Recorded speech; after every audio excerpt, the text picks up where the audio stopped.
usaha yang dinyatakan ilegal itu kita lihat dari dua sisi. Yang pertama dari sisi perizinannya dan dua dari sisi model bisnisnya atau marketing plan. Jadi usaha yang legal itu adalah usaha yang mempunyai izin usaha sesuai dengan kegiatan usahanya. Kalau dia usaha contohnya kegiatan di bidang perbankan sesuai dengan undang perbankan, ada perizinan, kemudian perdagangan, ada undang-undang perdagangan, kegiatan perdagangan berjangka komoditi juga ada, kegiatan koperasi juga, kemudian juga kegiatan-kegiatan multi level marketing yang harus ada izinnya. Jadi perlu kita ketahui bahwa setiap kegiatan usaha di Indonesia harus ada izin. Kemudian juga kegiatan-kegiatan yang ada izinnya juga harus sesuai dengan bisnis model yang sesuai dengan perizinannya. Jangan sampai namanya contohnya koperasi tapi mempunyai kegiatan bukan koperasi. Contohnya kegiatan perdagangan yang tidak ada izin multi level marketing tapi melakukan kegiatan multi level marketing.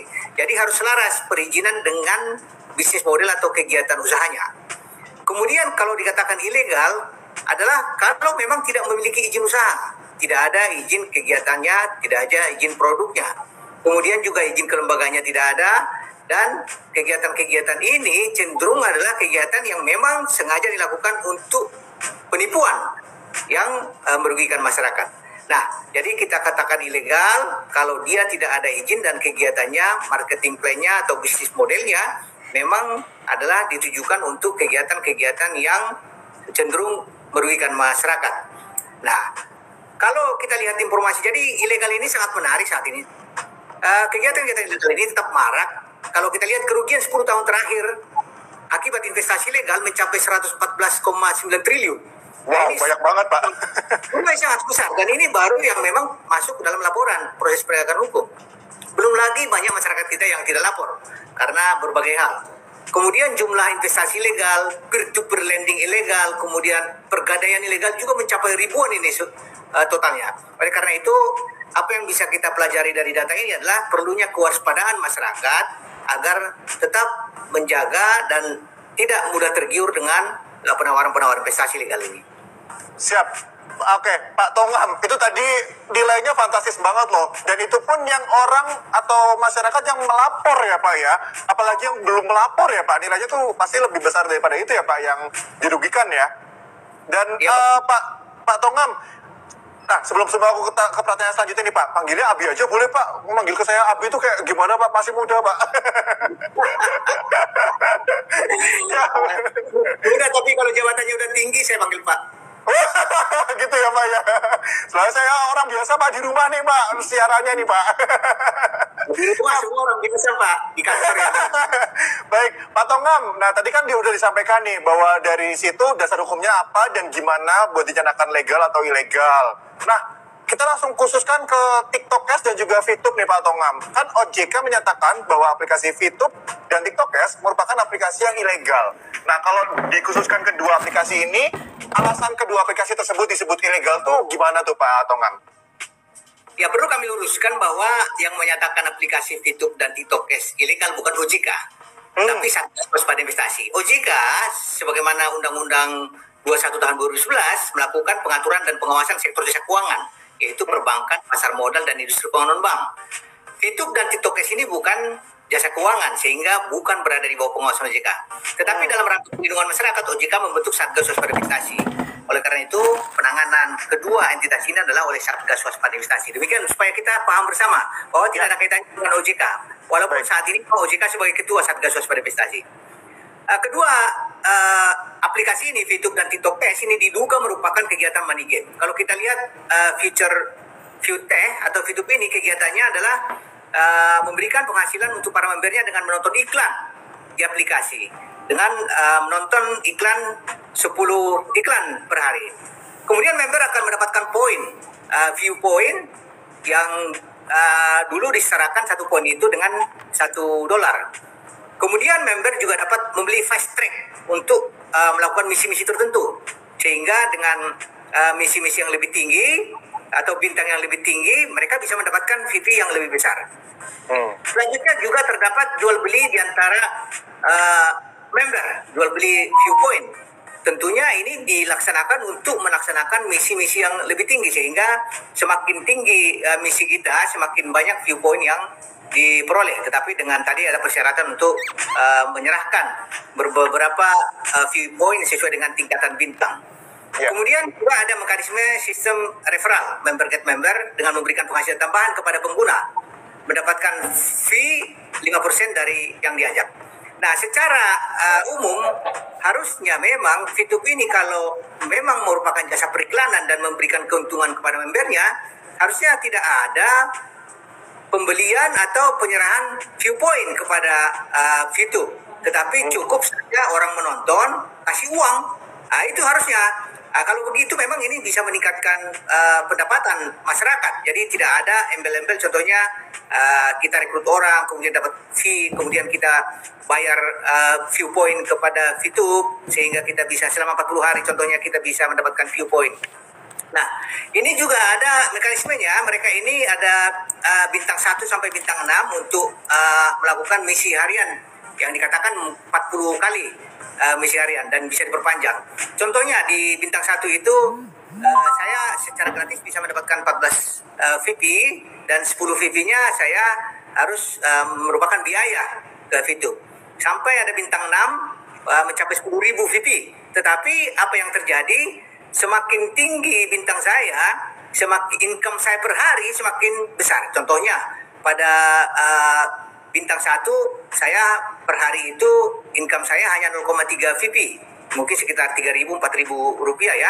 Tetapi pada saat saya bintang 1 VP saya akan mencapai 337,5 VP, bisa kita kalikan dengan 14.000. Nah, kegiatan-kegiatan ini tentunya ada biayanya. Biaya inilah yang diduga merupakan kegiatan menghimpun dana, walaupun bukan uang disetor, tapi VP. VP ini kan dibeli juga. Nah, ini yang pertama.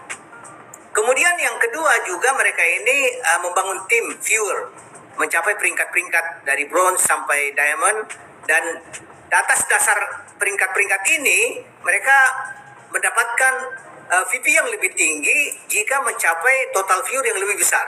Contohnya kalau viewernya 20 orang bisa 0,15 view per hari. Tetapi kalau contohnya viewernya sampai 100.000 per orang, itu bisa mendapatkan lebih kurang 275 VP per hari. Jadi kegiatan-kegiatan ini memang kegiatan dengan member get member. Itu live itu. Kemudian mengenai TikTok Cash. TikTok Cash ini model bisnisnya adalah memberikan bonus kepada member dengan melakukan tugas harian. Follow akun, like, nonton video TikTok, dan screenshot hasil tugas untuk dilaporkan ke akun TikTok Cash member. Untuk masuk TikTok Cash, member harus ikut keanggotaan. Ada anggota magang yang gratis memang, tetapi hanya mendapatkan 20.000 rupiah per tahun. Dan ini memang tidak diminati oleh masyarakat. Sehingga masyarakat kita cenderung membeli keanggotaan. Jadi ada di sini tingkat keanggotaan. Semakin tinggi tingkat keanggotaan, semakin mahal harga paket dan semakin banyak pula bonus yang didapat. Contohnya tadi, tingkat keanggotaan yang gratis itu tingkat keanggotaan magang namanya. Jadi jumlah tugas hariannya hanya 2 dan 1 tahun hanya dapat komisi 20.000. Tetapi karena memang masyarakat kita ingin mendapatkan komisi yang lebih besar, ada beberapa jenjang keanggotaan, ada magang, pekerja sementara, karyawan, pemimpin grup, pengawas. Nah, contohnya pengawas.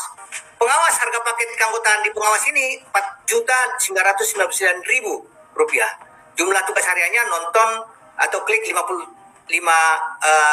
klik tugas per hari, dan sangat menakjubkan dalam setahun dengan modal sekitar 5 juta ini bisa mendapatkan komisi 120 juta per tahun. Nah, ini dari mana? Tentunya ini didapat dari peserta yang datang belakangan tentunya.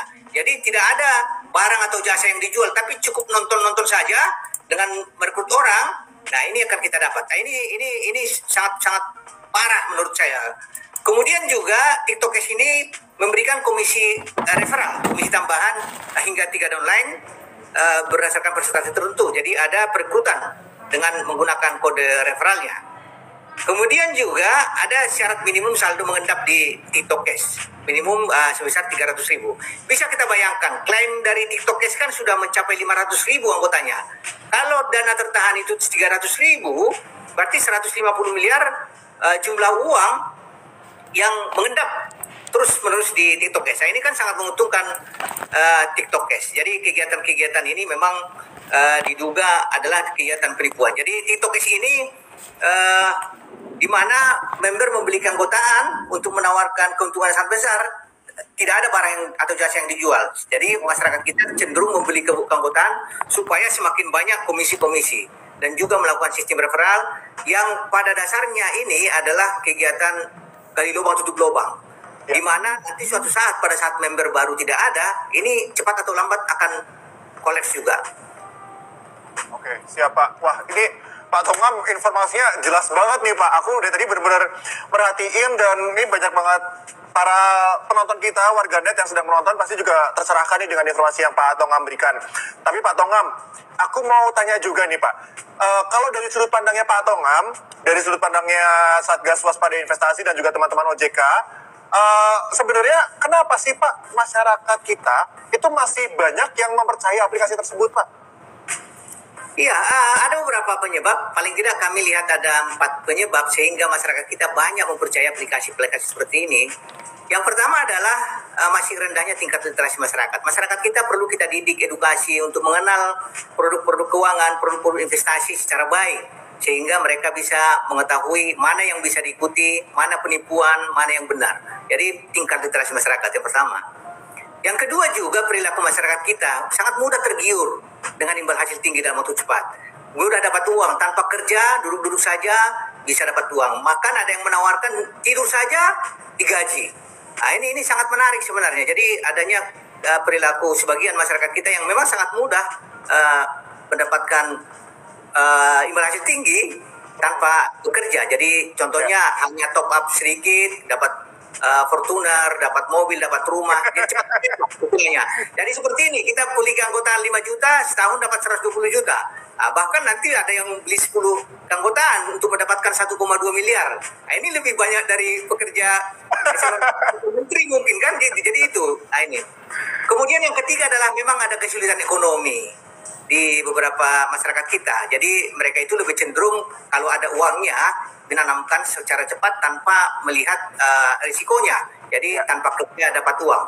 Dan yang paling mengerikan juga, udah kesulitan ekonomi, mereka ada yang minjam juga untuk masuk ke investasi legal ini. Nah, ini yang sangat miris kita. Jadi karena dilihat tingkat pengembaliannya sangat tinggi, mereka minjam. Contohnya, mereka itu masuk ke pengawas dengan 5 juta, pinjam dari orang lain dengan bunga contohnya 5% per bulan, dia akan mendapat 120 juta setahun. Dia hitung-hitung, wah ini masih untung besar.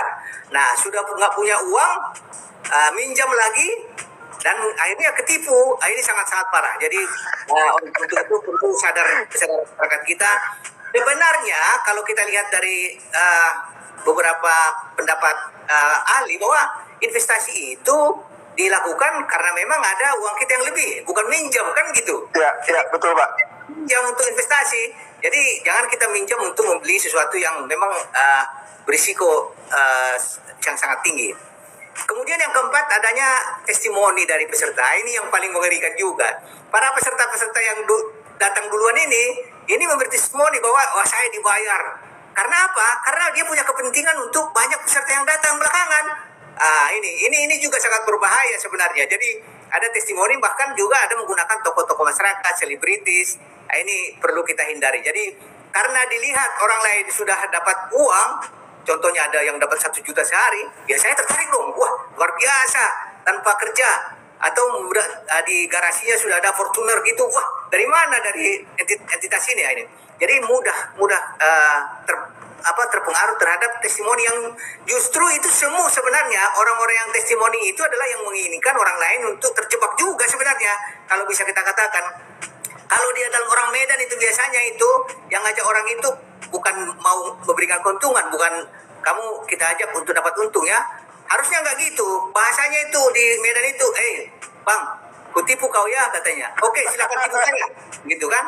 Terus dia bilang juga, tolong ya, tipu orang lain supaya kau juga dapat uang. Oke, ditipu orang lain. Dan dia bilang juga, bilang sama orang yang kau tipu itu, tipu lagi orang lain. Jadi multi level ini bukan multi level marketing, tapi multi level tipu menipu sebenarnya.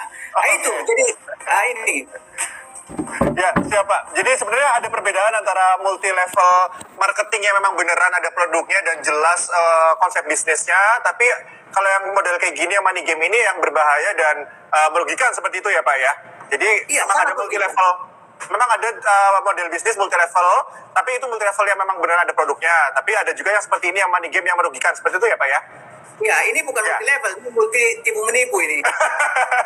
Siap. Nah Pak Tongam nih Pak, satu lagi sebelum saya ke Pak Anton Pak. Tadi kan udah ngomongin soal merugikan nih Pak. Nah masalahnya ini banyak banget yang kemarin sempet tanya ke aku nih Pak Tongam. Kalau misalkan ada orang nih masyarakat yang udah terlanjur daftar nih Pak Tongam. Nah terus gimana? Apakah ada kompensasi kerugian? Gitu kata mereka Pak. Gimana tuh Pak?